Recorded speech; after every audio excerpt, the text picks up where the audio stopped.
2004ஆம் ஆண்டு சுனாமியில் தமிழகம் மிக கடுமையாக பாதிக்கப்பட்டது.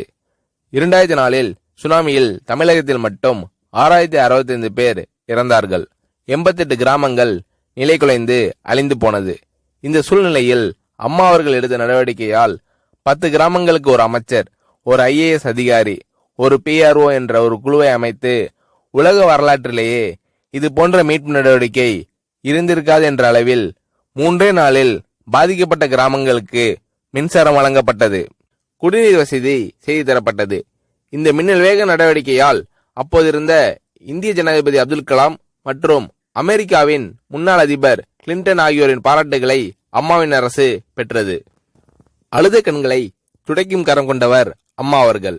ஆண்டவன் யாரோ ஒரு நபர் மூலமாக வருவார். தமிழ்நாட்டிற்கு கிடைத்த தெய்வம் அம்மா அவர்கள். சுனாமியில் பாதிக்கப்பட்டவர்களில் 40 பேருக்கு 2 குழந்தைகளும் சுனாமியில் இறந்து விடுகிறது. அந்த 40 பேரும் ஏற்கனவே கருத்தடை ஆபரேஷன் செய்திருக்கிறார்கள். பெற்றோர்கள் மட்டும் உயிர் பிழைத்திருக்கிறார்கள்.